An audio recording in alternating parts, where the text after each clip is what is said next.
और देखिए, राजधानी रांची के बिरसा मुंडा केंद्रीय कारा में ईडी के अफसरों के खिलाफ साजिश रची जा रही है। इसी सूचना पर ईडी की टीम ने होटवार जेल में छापेमारी की।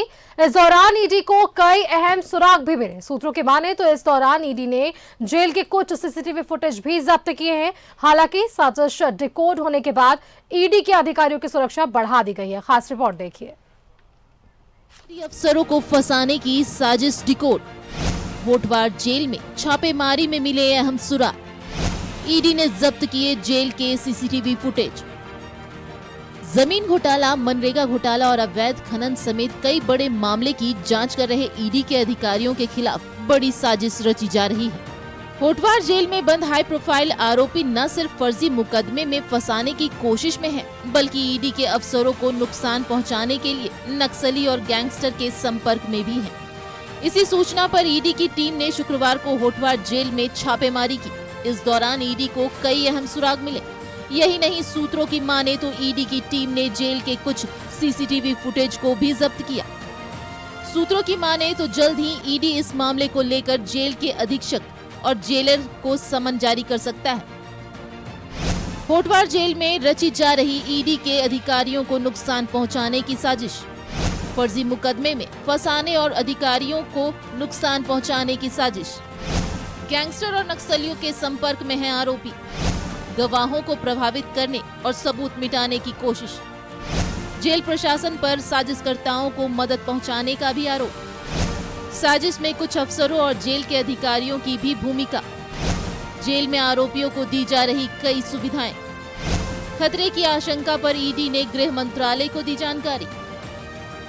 होटवार जेल से ईडी के खिलाफ रची जा रही साजिश को लेकर बीजेपी ने राज्य सरकार पर निशाना साधा है। ईडी के भी अफसरों पर जिस प्रकार से धमकी आ रही है, जिस प्रकार से षड्यंत्र रचा जा रहा है, उनकी जांच करने वाले अफसरों पर जान खतरे में है। इससे दुर्भाग्यपूर्ण क्या हो सकता है हेमंत सोरेन जी? कम से कम कानून व्यवस्था और कानून का राज तो कम से कम इस प्रदेश में चलने दीजिए। निष्पक्ष जांच होने दीजिए। क्यों डरे हुए हैं, क्यों सहमे हुए हैं, क्यों पलायन कर रहे हैं जांच एजेंसियों से? आप कोई सबूत लेकर यदि आई है तो उसको सार्वजनिक तौर पे उनको प्रेस को बुलाकर बोलना चाहिए, दिखाना चाहिए। ये कौन लोग हैं जो इस तरह से बात को लीक करते हैं, इसकी भी तो एक जांच होनी चाहिए। केवल और केवल आप सरकार के छवि को धूमिल करने के लिए यदि ये प्रयास करते हैं तो ये कुत्सित प्रयास है ईडी का। ईडी ने इससे पहले भी बिरसा मुंडा केंद्रीय कारा में छापा मारा था। तब जेल में रात के वक्त प्रेम प्रकाश और निलंबित आईएएस छवि रंजन की मुलाकात की बात सामने आई थी।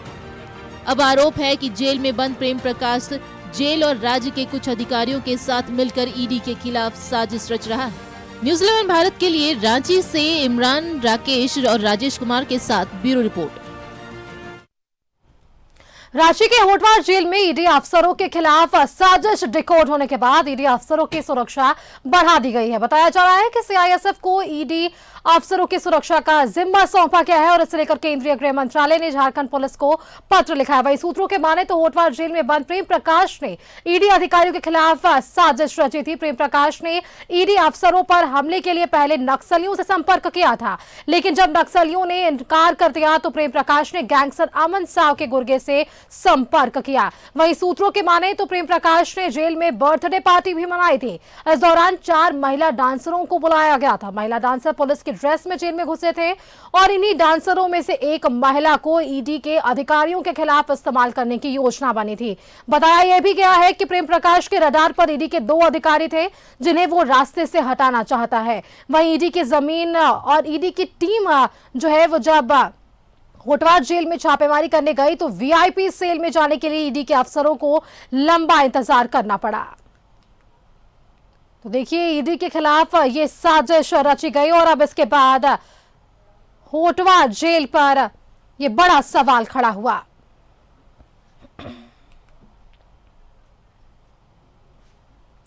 और देखिए, इसी खबर पर और भी चर्चा के लिए हमारे साथ रांची से संवाददाता शाहनवाज जुड़ रहे हैं। शाहनवाज, ईडी की दबिश हमने देखी है। लगातार ईडी कई मामलों को लेकर पूछताछ कर रही है। प्रेम प्रकाश उनमें से एक नाम है जिनसे ईडी लगातार पूछताछ कर रही है। और ऐसे में अब होटवार जेल में कल देर रात हमने देखा कि छापेमारी हुई और इस दौरान कई बड़े खुलासे हो रहे हैं।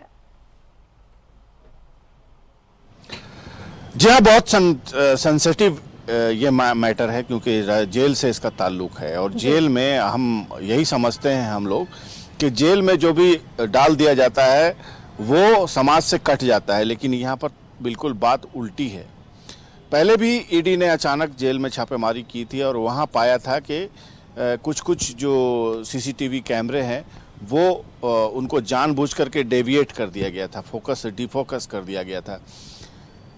और वहाँ पर मौजूद एक व्यक्ति के बारे में जिसका नाम प्रेम प्रकाश है कि कहा गया था कि मुंह में तौलिया ढक करके ये अफसरों के और दूसरे जो लोग जो जेल भेजे गए हैं, जिसमें पूर्व डीसी छवि रंजन है, उनसे मुलाकात करने मुंह पे तौलिया डाल करके बचते हुए कैमरों से जाता है। अभी जो कल छापेमारी हुई है ईडी की, उसमें और ही सनसनीखेज खुलासे हुए हैं। ईडी के जो अधिकारी हैं स्टेट लेवल पे जो यहाँ पर आए हुए हैं, उनको डराने के लिए, प्रेशर पॉलिटिक्स करने के लिए, ताकि जो कई मामले हैं मनरेगा घोटाले से लेकर, ज़मीन घोटाले से लेकर, खनन घोटाले से लेकर, उसमें लिप्त जो बहुत सारे लोग हैं, उनमें से कहीं न कहीं किसी न किसी के तार प्रेम प्रकाश से मिलते हैं, जुड़ते हैं। तो ईडी के अधिकारियों को प्रेशर में लेने के लिए, डराने के लिए कथित रूप से, क्योंकि ये सारी चीज़ें जो हैं ईडी के अधिकारियों द्वारा ही केंद्र को रिपोर्ट की गई है। और केंद्र ने एक पत्र लिखा है राज्य सरकार को कि ईडी के अधिकारियों की सुरक्षा बढ़ा दी जाए, उनके लिए पुलिस को भी सतर्क किया जाए। तो ये तब बातें उजागर हुई हैं। उसमें से ये है कि अमन साव के गुर्गों से भी ईडी के अधिकारियों पर हमला करवाने के लिए उन्होंने प्रेम प्रकाश ने संपर्क किया, ऐसा कहा जाता है। इसके अलावा नक्सलियों से भी बात की थी। इन सब चीज़ों का खुलासा जेल में ही जब ईडी के अधिकारी गए तो हुआ है। इसके अलावा ये जो जानकारी आ रही है कि जेल में उसने बर्थडे मनाया है और जेल में बार डांसर्स को पुलिस की ड्रेस में अंदर बुलाया गया है, ये सब बातें भी आज दिन भर चर्चा का विषय रही हैं। बिल्कुल, ये वही व्यक्ति है जिसके घर में पुलिस की इंसास राइफल मिली थी। तो ये कौन है, सब जानते हैं। किसने इसको सबसे पहले इंट्रोड्यूस किया झारखंड के सिस्टम में, वो कौन आईएएस महिला अधिकारी थी जिसने इसको सबसे पहले यहाँ आके पैर जमाने का मौका दिया, फिर धीरे धीरे अंडे का, मिड डे मील का अंडा सप्लाई करने का कॉन्ट्रैक्ट दिया। धीरे धीरे वो यहाँ पर तमाम आईएएस अधिकारियों से संपर्क में आया। ट्रांसफ़र, पोस्टिंग, बहुत सारे ऐसे विभाग थे, मैं नाम नहीं लेना चाहूँगा जानबूझ के, बहुत सारे ऐसे विभाग थे जहाँ पर ट्रांसफ़र पोस्टिंग का पूरा कॉन्ट्रैक्ट इसी के पास होता था। यही सबको मैसेज देता था, सबसे अगर कोई इंटरेस्टेड है तो उससे कलेक्शन देना, फिर अपना कमीशन रख के फिर लोगों तक पहुंचाना। इसका हौसला पिछले जो सरकार थी, रघुवर सरकार, उसमें इसने अपना कारनामा शुरू किया था। और जब कोई व्यक्ति बड़ा बन जाता है, जब फलदार वृक्ष बन जाता है, उसके पास पैसे आ जाते हैं, रिसोर्सेज आ जाते हैं, तो ऐशो इशरत की ज़िंदगी गुजारना शुरू कर देता है और दूसरों को भी उसमें शामिल करता है, ताकि वो लोग उसके राजदार भी बने रहें और आगे उसका जो नेटवर्क है वो फलता फूलता रहे। लेकिन पाप का घड़ा धीरे धीरे भरते भरते यहाँ तक पहुँचा कि आपने देखा कि प्रेम प्रकाश की गिरफ्तारी भी हुई और उसका जो पूरा का पूरा नेटवर्क था वो खतरे में पड़ गया। और अब वो लोग दोनों जेल में हैं जिनसे उनके ताल्लुकात थे, वो भी पूर्व डीसी जो थे रांची के, जिसके बारे में कहा जाता है कि ये उन्हीं के लाए हुए व्यक्ति थे सिस्टम में। बहरहाल ये सब बातें हैं, उसमें से बहुत बातें सच होंगी, बहुत सी बातें गॉसिप का हिस्सा भी हो सकती हैं। लेकिन ईडी के अधिकारियों को जान की असुरक्षा महसूस हुई है, ये बातें गलत नहीं हैं, क्योंकि ये बातें पत्र के द्वारा गृह मंत्रालय को लिखी गई हैं और वहाँ से पत्र आया है और उनकी सुरक्षा व्यवस्था बढ़ा दी गई है।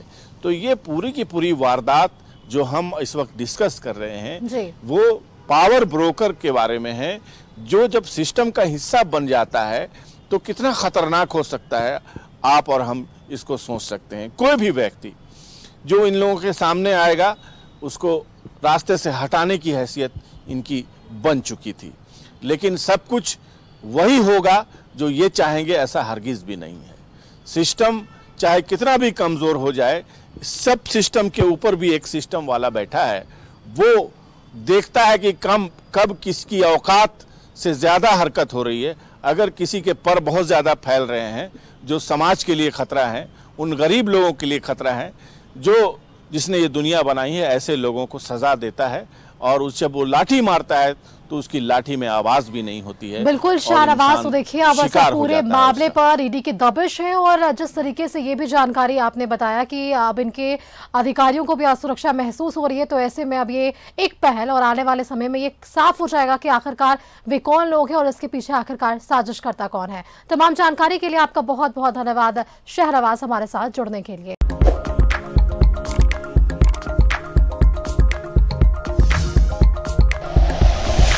Like and share videos, subscribe करें हमारा चैनल और प्रेस करें बेल आइकॉन। न्यूज़ 11 भारत, सच है तो दिखेगा।